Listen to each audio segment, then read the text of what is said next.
There's a saying that it's not what happens over the water that matters, but what happens under the water that matters most when it comes to creating speed in freestyle or really any stroke. And while there's some truth to that, once what happens over the water influences what happens under the water, now we have a problem. Hi everyone, Andrew here, helping you help your swimmers get faster. And in this video, we're going to cover how to improve the arm recoveries in freestyle. We're going to discuss why it matters. We're going to talk about what swimmers need to do in order to have effective arm recoveries. We're going to talk about why it can be difficult to improve arm recoveries. And then we're going to go through solutions that you can use to help your swimmers improve their arm recoveries. If swimmers have ineffective arm recoveries, it can really hinder the rest of their stroke. So it's an issue that does need to be addressed. So why does it matter? First of all, poor arm recoveries can negatively impact alignment. The arm recoveries aren't direct, they're going to disrupt alignment. So if they're coming in from the side, guess what? The body's going to start moving side to side. If they're coming straight down, it's going to force swimmers to move up and down. And so disrupted alignment, that's going to mean less speed. It also impacts propulsion. So again, if the arm recoveries aren't direct, they're coming across the body, they're going way out to the side, the arms won't be in an effective position to create a lot of propulsion. So if the recoveries are negatively impacting the ability to set up the stroke and get a great pull, that's going to influence speed as well. So the less propulsion swimmers can create as a result of poor arm recoveries, the less speed they're going to have. Lastly, if the arm recoveries aren't direct, it's going to take more time. The more time it takes, the slower the stroke rate, and especially if it's a slow stroke rate unnecessarily, that means less speed.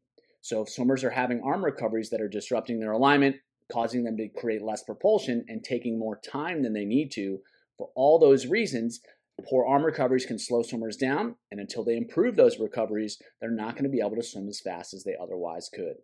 So what are effective arm recoveries? In many cases, we tend to focus on the superficial aspects of the arm recovery and deem it good or bad. From my perspective, what the arm recovery actually looks like is secondary to the impact of the arm recovery. More than anything else, we want to have direct arm recoveries where the arms are moving forward through the recovery. And more importantly, once they get to the point where they enter the water, we want the hands moving forward as they enter the water. If the hands are moving side to side, whether that's across the body or out to the side, or they're moving straight down, that's going to have a negative impact on either alignment, propulsion, or both. So more than anything else, we want the arm recoveries moving forward, and we want them to be executed in a way that allows swimmers to enter with the hand moving relatively forward. Arm recovery should also be relatively effortless. The arm should swing forward as opposed to being dragged or pulled forward with a lot of conscious effort. Swimmers are going to get tired when they race, and so the more energy they use with their arm recoveries, the sooner those arm recoveries are going to falter, the sooner they're going to slow down, the sooner they're going to become less effective. So if swimmers can swing those arms with less effort, more of a ballistic, inertial movement, it's going to create less energy demand, and that means they're going to be able to sustain it for longer periods of time. Having a great arm recovery in the first half of the race doesn't do you much good if it all falls apart in the second half of the race. Lastly, the arm recovery should be fast. It should be an arm path that's relatively small, and the hands themselves should move relatively fast.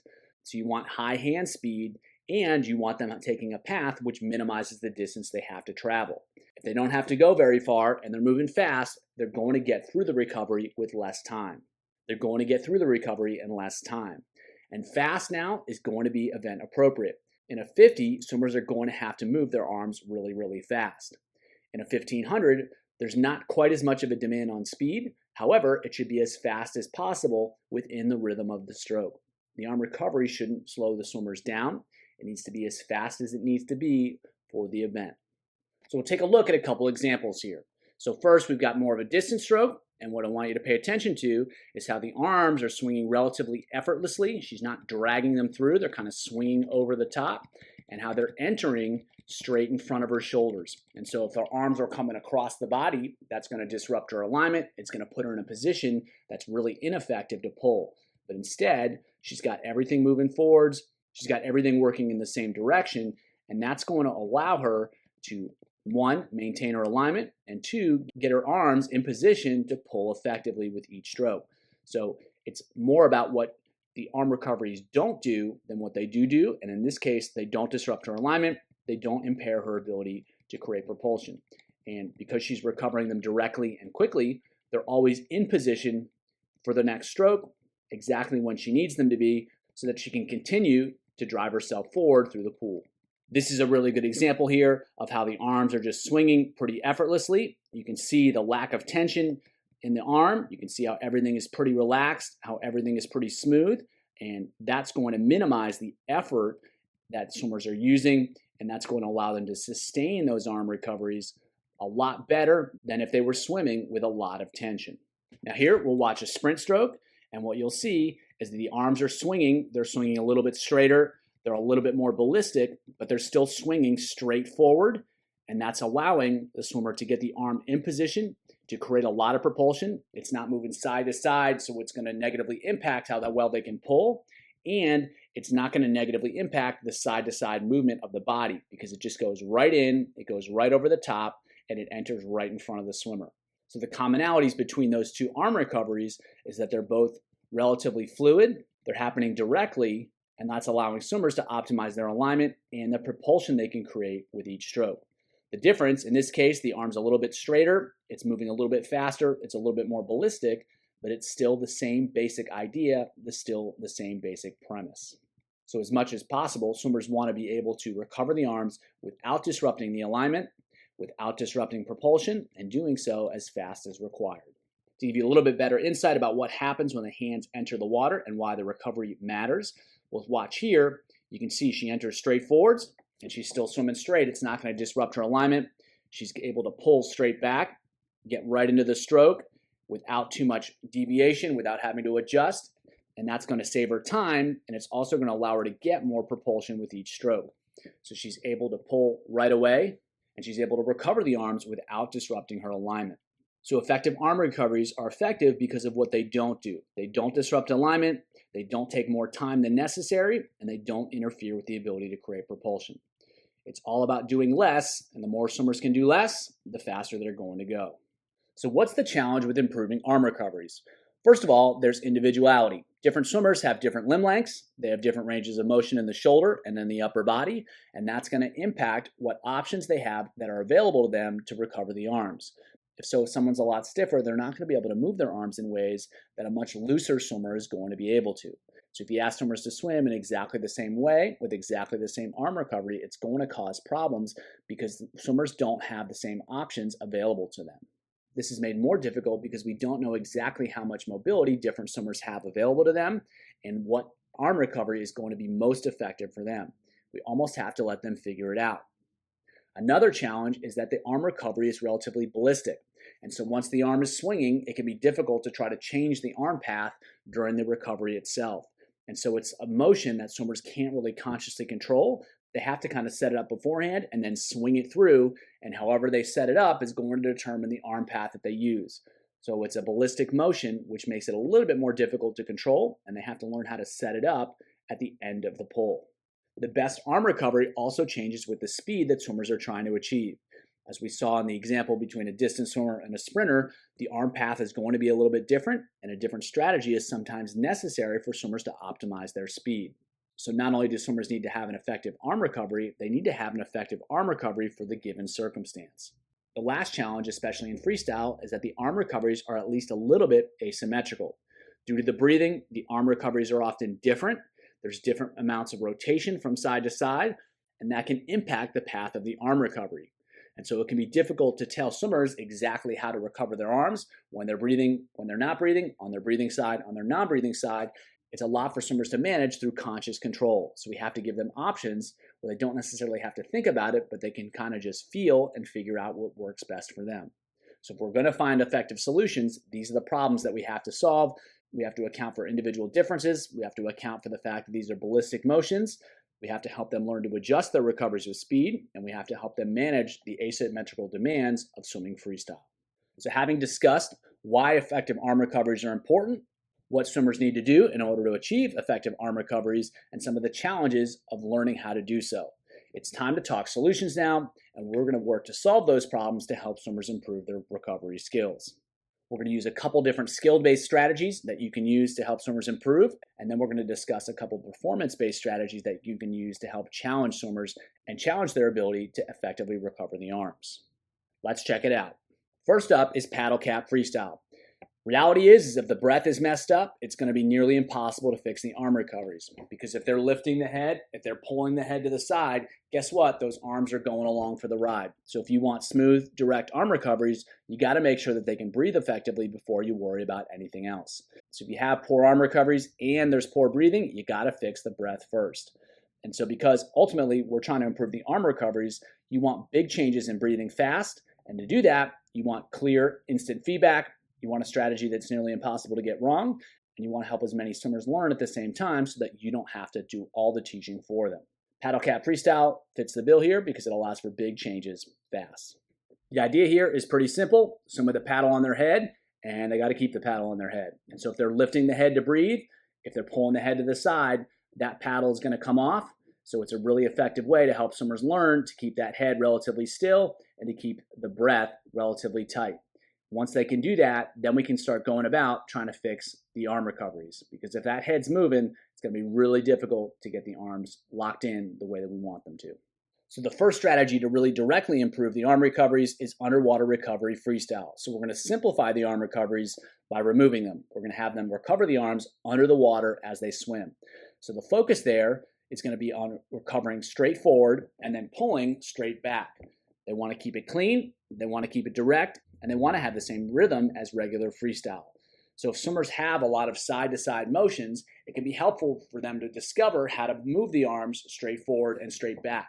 Rather than simply telling them what to do, you can make the exercise freestyle simpler by recovering the arms underwater, and they can start to feel it. And if they have poor breathing, you can start using a snorkel with this drill. So that way you can start addressing the arm recoveries without having completely fixed the breath to begin with. Once swimmers get the hang of underwater recovery, the next step is to recover one arm over the water and one arm under the water. And the focus there is still driving those arms straight forward, not having side-to-side motions in the arm recoveries, and being really direct with the arm recoveries. Over-under freestyle is kind of a bridge to regular freestyle because they only have to do one arm well over the water and they can get the reminders of how to do the other arm under the water well. Rather than trying to tell swimmers how to recover the arms, just put them in a situation where they can start to feel how more effective arm recoveries are possible, and then we can go from there, transitioning to over-under freestyle and eventually regular freestyle. So if we watch them straight ahead here, we can see that the arms are recovering straight forward and straight back, and that's really what we're trying to reinforce here. More than anything else, we want swimmers to feel how the arms are recovering straight forward rather than side to side, and how that influences positively the ability to create propulsion and eliminate resistance. Then we can simply progress one arm recovering over the water while one arm recovers under the water. Next up is using as many different arm recoveries and alternating between those arm recoveries as possible. You can change the speed. They can go fast, they can go slow, they can go in between of the arms themselves. You can change the height. They can recover really high, they can recover really low, they can recover somewhere in the middle, they can really bend their elbow, they can recover it completely straight, or they can kind of have an intermediate hook recovery.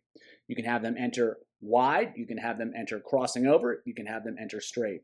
The idea is to allow them to explore many, many different arm recoveries because it's more likely that they're going to figure out what works for them and what works for them consistently. In particular, it can be really helpful to emphasize the opposite extremes. So you alternate between a really high recovery, almost straight over the top, and a really low recovery along the surface of the water, or a different elbow bend where they have the arm completely straight, or they have it completely bent. By letting them feel these extremes, it's going to help them, again, figure out what's going to be best for them. You can also use a ton of variation where you switch it up in between repetitions, you switch it up within repetitions, and you can even use different arm recoveries at the same time. For instance, one arm completely straight, and then the other arm is completely bent. Having them swim with different arm recoveries at the same time, again, provides them with more information, helps them become more aware, helps them better feel how the arms are recovering and the influence that has on the rest of their stroke. As we talked about earlier, different individuals are going to need different arm recoveries in order to swim as fast as they can. And so this is a great strategy to help them figure out which arm recoveries are going to be most effective for them. Another powerful strategy is to hold very light resistances in the hands. For instance, you could put a couple coins in a small plastic bag and then hold that bag in the fist, or any other creative way you can find to put a small amount of weight in the hands. By adding the extra weight, swimmers are going to recover the arm in a path of least resistance. They're going to have to find a way to be more effective, more efficient, because the weight is going to challenge them. It's going to make it more difficult to recover the arms. The weight is going to exaggerate mistakes, and it's going to be a lot more difficult to recover the arm. It's going to be a lot more difficult to use a poor arm recovery path, and swimmers are going to be able to better feel that by using the weight in the hands. Once you're using the weight, you can let them explore multiple recovery styles, like we talked about with the previous exercise, and let them figure out what works for them and what doesn't. Again, the added resistance is going to make it more obvious when a given strategy is effective and when a given strategy is ineffective. It doesn't take very much weight. It just gives them a little bit more feedback so they can better feel the impact of the arm recovery. And the more they can feel that impact, the more likely it is that they're going to be able to make a change and make a positive change that's going to help them swim faster. Another really powerful tool in terms of helping arm recoveries is to use different stroke rates. So all the previous strategies you want to use with as many different stroke rates as possible. So you have them go really fast, have them go really slow, have them go medium stroke rates, and then alternate between the two, whether it's paddle cap freestyle, underwater recovery, whether it's the recovery alternations, or even holding the weights in the hands. Using the different stroke rates is going to provide them with a lot of information about the effectiveness of different arm recoveries. Not only will it help them find a better arm recovery, it's going to help them find better arm recoveries based upon the speed that they need to swim. It'll help them learn to make those adjustments which they need when switching from a pretty slow tempo endurance stroke to a higher rate speed stroke. That's because different arm recovery strategies are effective at different stroke rates. You have to give them the opportunity to figure out what's going to work for them and when, and the best way to do that is to challenge them in different contexts by using different stroke rates. So don't just perform the exercises that we've talked about so far, challenge them by using different stroke rates. If you have a tempo trainer, great.